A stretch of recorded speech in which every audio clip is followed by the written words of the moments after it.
This week, you're going to start exploring program development. And as a social worker, you have an incredibly important role of identifying and developing social services, not only delivering them, and then really investigating the relationship between how you apply for a grant and how those funds can then further develop and fulfill an unmet need in an organization. So, this week, as you go through your readings, you're going to start to think about prospective funders, and that's one of your discussion posts. But then also, you'll be working through the logic model of your program development. How do you construct a statement of need? What are the kinds of goals and objectives that you're seeking funding for? And then, based on that funding, what is the new services that could be offered to the population that you're seeking to serve? And so this week, you will be conducting an exercise to identify a prospective funder, and you will also be writing a statement of need for your program proposal in part one.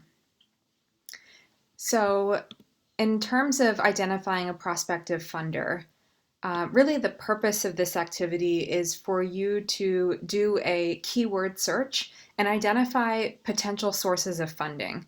And I'd like you to identify one grant or one funding opportunity and then write a discussion post on your experience going through this process of looking for a prospective funder.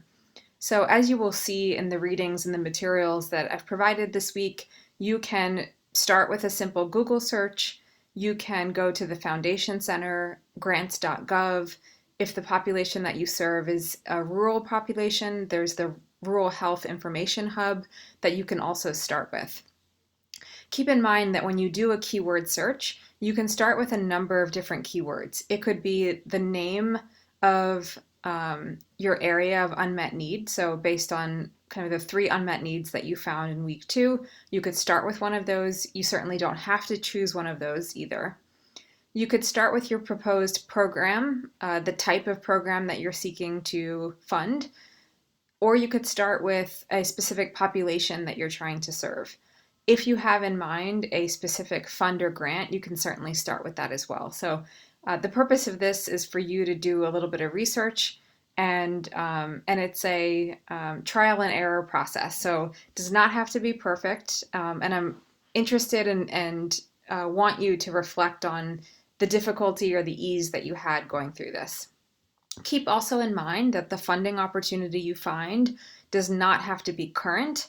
I would prefer if it's current, but of course, if you find the perfect opportunity and it just happened to end and funding is no longer being offered because it ended 3 months ago, that is okay. You can still use that as your example for this assignment.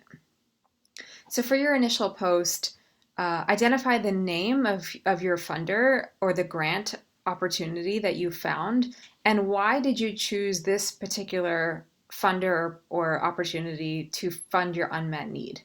Um, think about how does it fit with your program proposal that you have. What are the activities that could get funded that this grant opportunity says they want to fund? And then reflect on your process. Was your search process easy or difficult? What kind of issues did you run into? And I'll just give you an example that if you are focusing on public housing, for example, and let's say that your grant is to, you want to fund conflict teams within public housing, then you might want to start your search with just crisis teams in public housing and see what comes up in terms of housing grants and those kinds of conflict teams being funded. You may find, over 50 grant opportunities all related to conflict resolution. They may not all be related to housing. So then you'll start to want to click on some of those opportunities and discover that site a little bit further. What are some of the grants? Are they community specific? Are they focusing on a particular state? Are they focusing on nonprofits? And so you'll want to think through those kind of details as well. You may need to try one or two sites. So if the first site or simple Google search doesn't work, try grants.gov, or use another site. If you search conflict resolution, for example, I know that you will have over 2,500 matches because there's so much being funded in that area. But again, you'll want to take some time and start to look at the layout of the grant, the synopsis, what are the related documents they're asking you to submit. You could also, if you're thinking about conflict resolution, you could also search for grants under violence. However, it's something to reflect on. Maybe that keyword will not directly relate to the kinds of services that you're looking to fund. So please be honest about your process and whether it was confusing, difficult, easy, quick, took some time.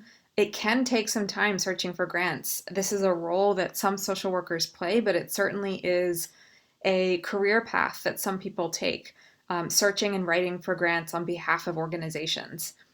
Talk about how you defined your search, the kinds of words that you used in your post, and how did it impact what you found.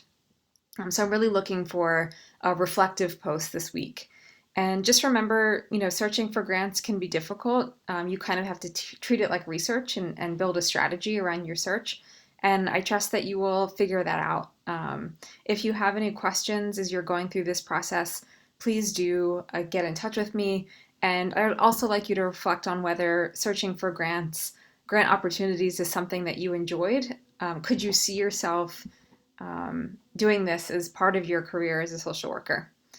Looking forward to your posts and any questions that you may have.